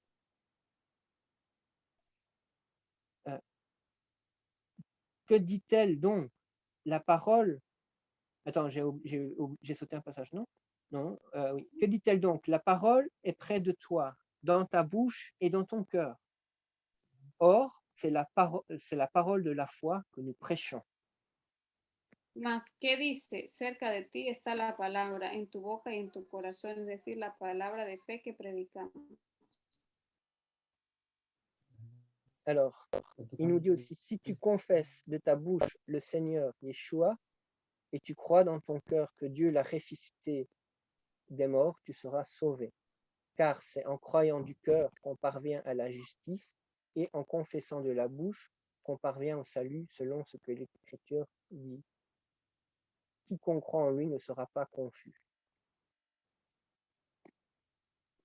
Pero si confiesas con tu boca a Yeshua por Señor y crees en tu corazón que Dios le resucitó de entre los muertos, serás salvo, porque con el corazón se cree para justicia y con la boca se confiesa para salvación. Jusqu'à verset 10.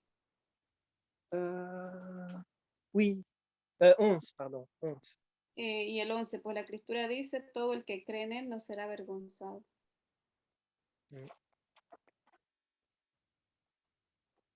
Donc ça, c'est un parallèle qu'il y a dans la Bible qui est très intéressant.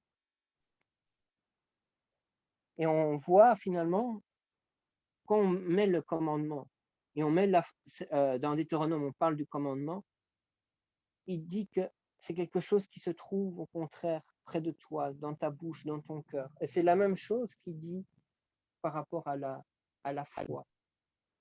Y cuando vemos en Deuteronomio que dice que la palabra estará cerca de nuestro corazón y de nuestra boca, está en paralelo con lo que leímos de la fe, la palabra de fe.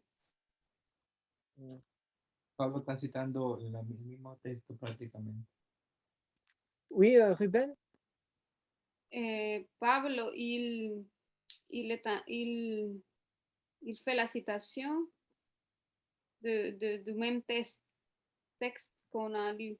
Como en otras ocasiones has Ah. hecho. Amen, amen. Oui, c'est-à-dire que Pablo, il est en train d'apprendre à suivre la Torah. Mais ce n'est pas comme aujourd'hui on trouve dans le christianisme, voilà, ça peu importe. Les gens qui disent que Pablo il est contre la loi.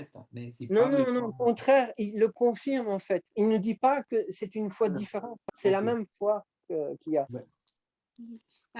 Dice el Leonel que aquí más bien nos confirma que la fe, la palabra de fe es la misma ley. C'est la même foi qui est vécue.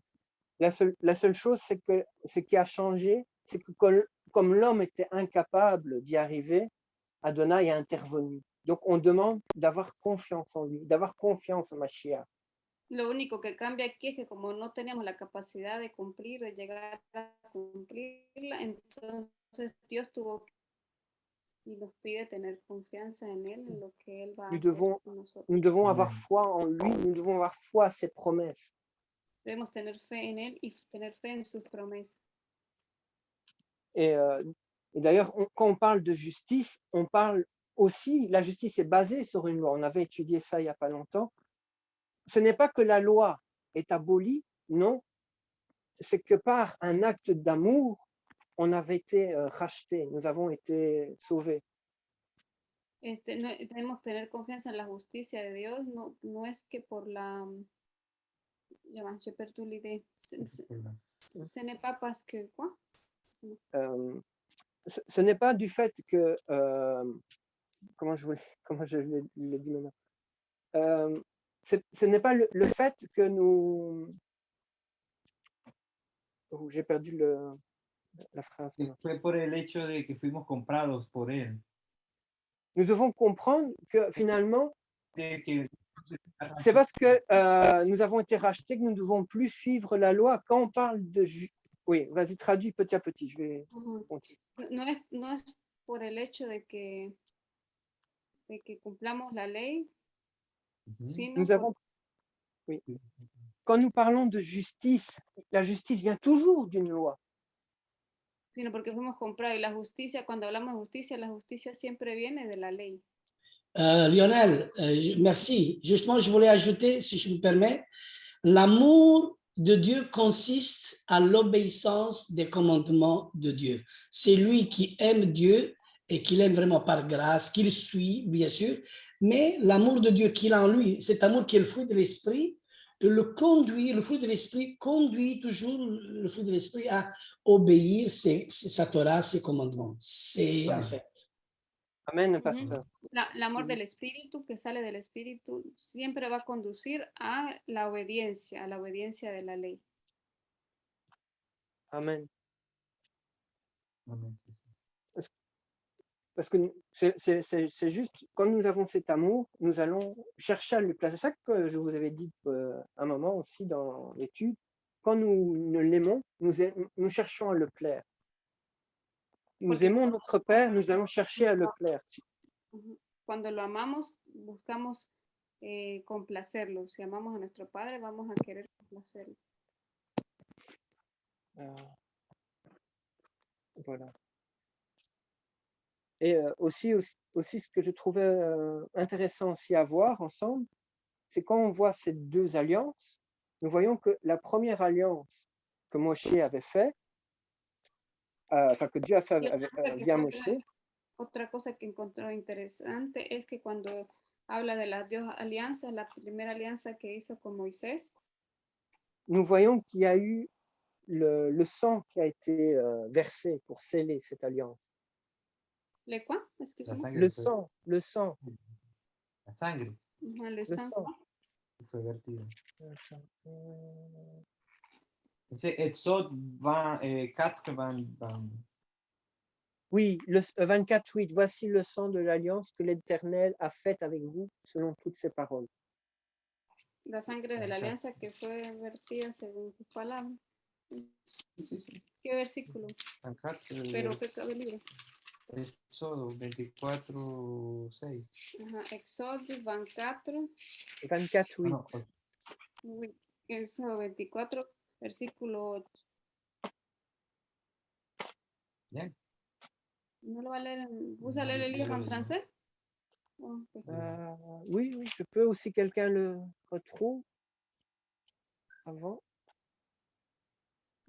Donc, ah oui, voilà, j'ai le passage. Donc Moïse prit le sang et le répandit sur le peuple en disant, voici le sang de l'alliance que Adonai l'Éternel a fait avec vous selon toutes ses paroles. Entonces Moisés tomó la sangre y la roció sobre el pueblo y le dijo, he aquí la sangre del pacto que el Señor ha hecho con vosotros según todas estas palabras. Or, dans le deuxième alliance que nous avons lu dans la paracha d'aujourd'hui, on ne voit pas quand Moshe a fait couler le sang de cette alliance. Dans la paracha? Ajá, en la Dans la, paracha.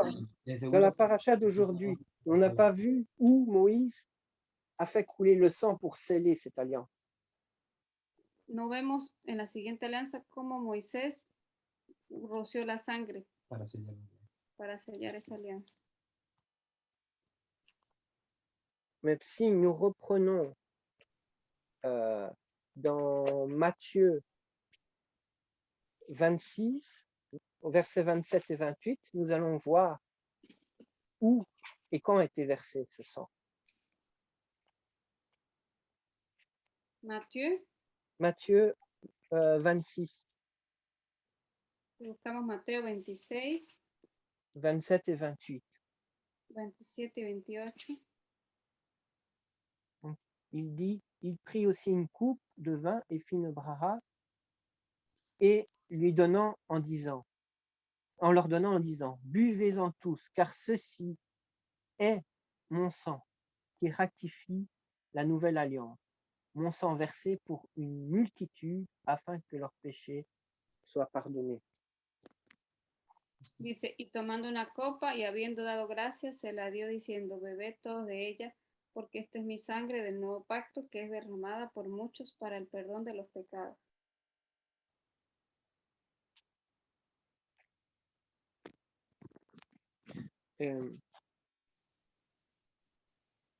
Donc, voilà un peu ce que je voulais partager avec vous. Donc, on voit que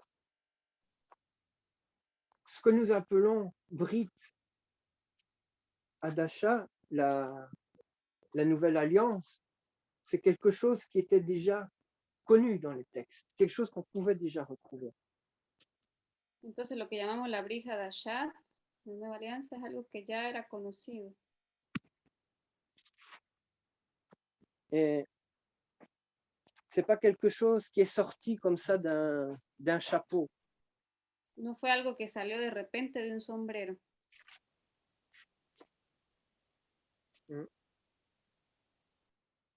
Et nous voyons que par rapport à cette révélation, que nous sommes tenus aussi, quand on est racheté, de toujours aussi suivre les commandements. Il y a pas, ce n'est pas quelque chose qui est terminé. Y vemos que nosotros hemos sido comprados, redimidos, pero aún así debemos guardar los mandamientos.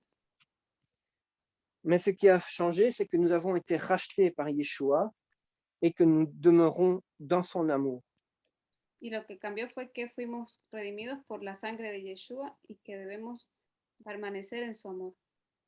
Et que notre amour aussi est tourné vers Adonai. Y que nuestro amor debe volverse también hacia Adonai.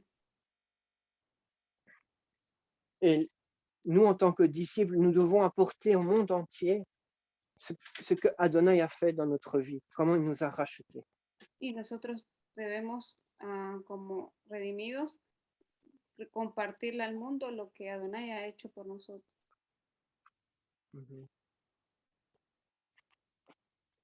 Afin aussi que tout le monde puisse voir ce témoignage et que tout le monde puisse croire et et dire, ah mais oui, Dieu ne nous a pas abandonnés, il ne nous a pas oubliés. Con el fin de que todo el mundo pueda ver ese testimonio y pueda decir, Dios no nos ha abandonado. Et on voit, parce qu'il dit aussi, il te rassemblera de nouveau de tout chez les peuples où le Seigneur ton Dieu t'aura dispersé. Même si tu as... Oui, vas-y.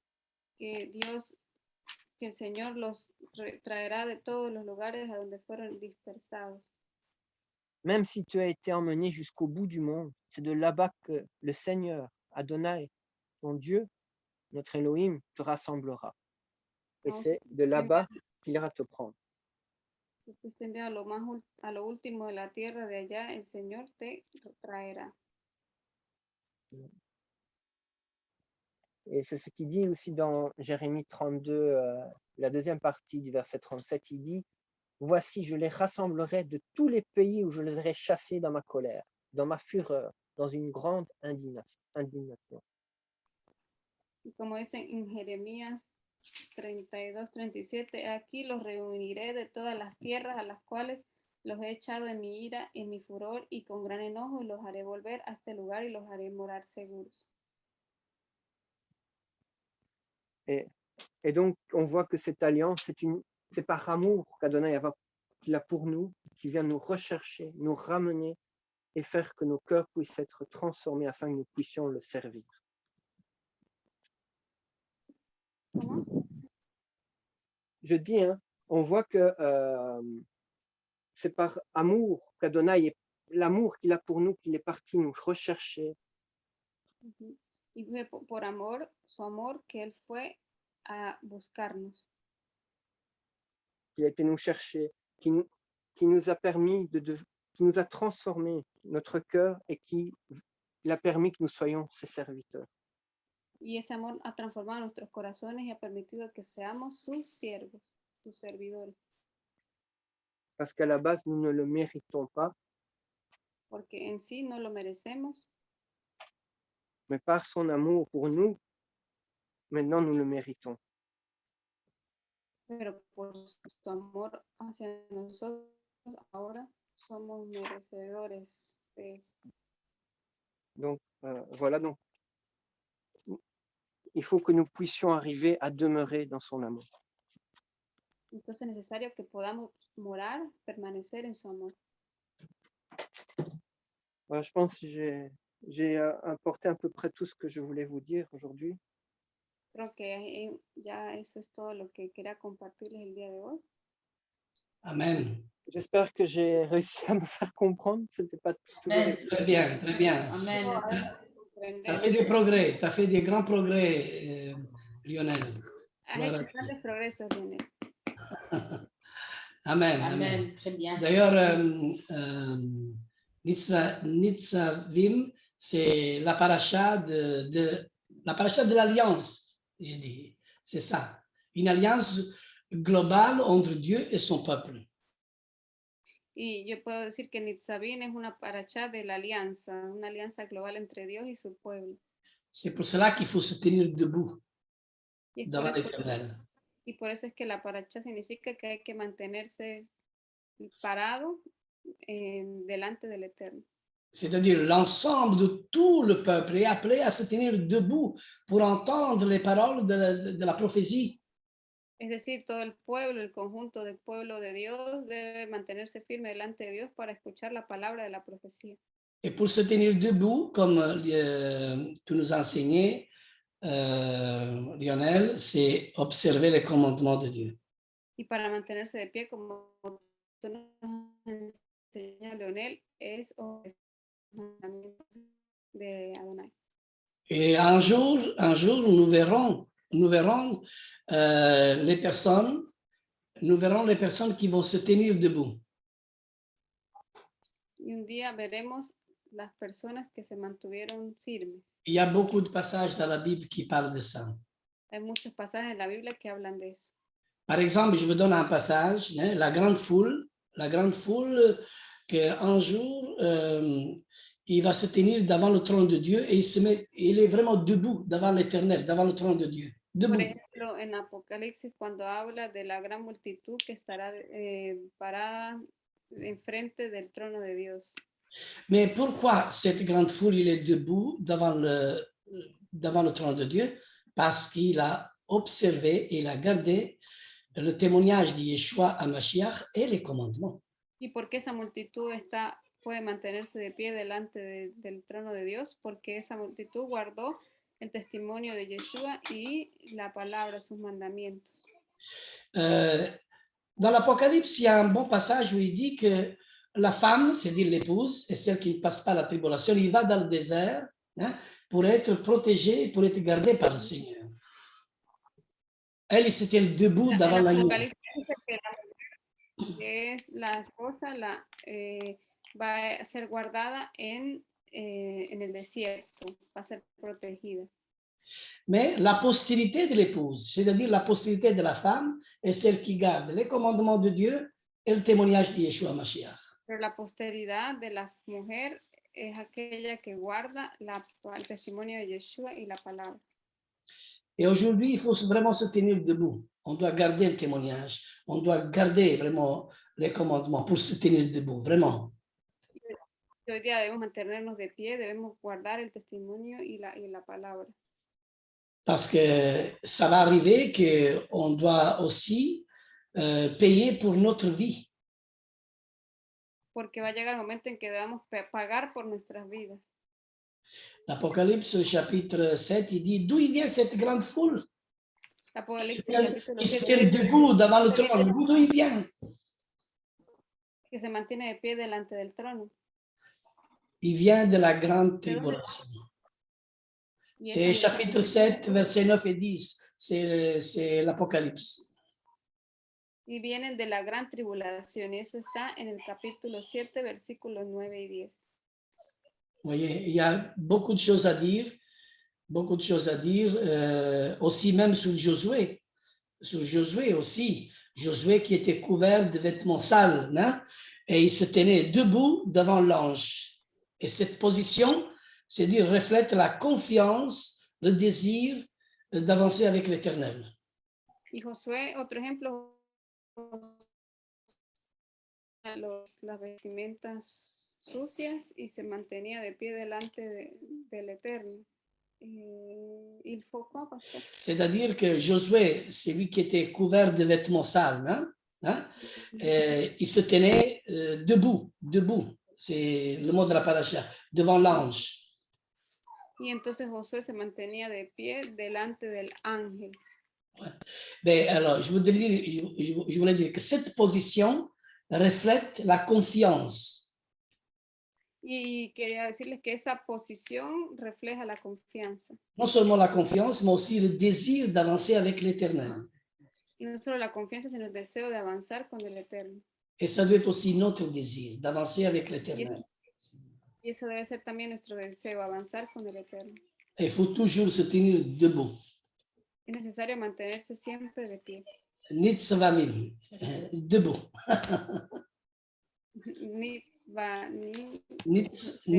Nitzavim, hein? Debout. Oui, c'est ça. Nitzavim, de pie. Ouais. Alors, gardons l'alliance. C'est la paracha de l'alliance. Gardons l'alliance de l'Éternel. Guardemos la del Eterno. Amen. Merci Lionel. Amen. Merci Lionel, merci beaucoup. Merci. Pasteur, merci pour le commentaire. Du coup, ça m'a fait penser, j'ai oublié de vous dire quelque chose de très important. Oui. Quand il nous dit, dans la paracha, il nous dit aussi avec ceux qui ne sont pas là aujourd'hui, ça veut dire aussi pour ceux qui étaient même étrangers, mais qui veulent rentrer dans cette alliance, ils sont les bienvenus. Bien sûr, absolument. C'est clair. Il y a beaucoup à dire, Lionel. C'est-à-dire, mais déjà, tu as dit déjà le nécessaire, même tout est dépassé aujourd'hui, vraiment. C'était bien. Merci. Je crois qu'il y avait Edgar ou Carolina qui voulait dire quelque chose, parce qu'il y avait la main en l'air là tout à l'heure. Je ne sais pas. Ah, c'est Pedro. Ah, c'était Pedro, oui. Malheureusement, je ne vois pas les mains en l'air. Pour que vous entendiez bien, je mets le téléphone contre ma bouche et l'oreille pour bien vous entendre et que vous entendez bien aussi. Ben, dans mon téléphone, moi, j'ai vu à côté d'Edgar et Carolina, alors je ne sais pas. Peut-être il n'y a qu'eux qui peuvent dire si c'était vrai ou pas. Ouais, il faut avancer dans l'amour, dans le fruit de l'esprit, où c'est là qu'on comprend que la loi ne peut rien faire contre telle chose. C'est-à-dire, au moment où l'esprit incarne la parole, la lettre ne peut rien faire. C'est pour ça que la loi ne peut rien faire. C'est-à-dire, la lettre, celle qui est écrite selon la loi, ne peut rien faire. Parce que une fois que l'esprit a incarné la parole, c'est ça qui compte. C'est l'esprit qui donne la vie à la lettre. La lettre, des fois, elle est morte. Elle est une lettre, hein, reste une lettre. Mais cette lettre devient vivante au moment où l'esprit l'incarne, et ce qu'on a dit. La letra se vuelve viva una vez que el espíritu la encarna. Y algo que Leonel agregó hace rato es que había olvidado comentar, era que cuando se refería a que ese pacto era con los que estaban presentes y los que no estaban presentes, era también referencia a aquellos extranjeros que luego se iban a añadir al pacto. Ok. Merci, je suis vraiment fier de tous mes jeunes qui sont dans Mishpacha. Ils sont tous devenus des excellents enseignants et ça va encore grandir et on va devenir une grande famille, bien d'étudiants, des Talmidim qui on enseigne la Torah. Amen. C'est ça, avec l'amour de Dieu. L'amour est celle qui consiste à l'obéissance des commandements de Dieu. C'est ça que nous voulons que le groupe soit comme ça. Amen. Y estoy agradecido por todos los jóvenes y que podamos seguir creciendo como los Talmidim. Amen.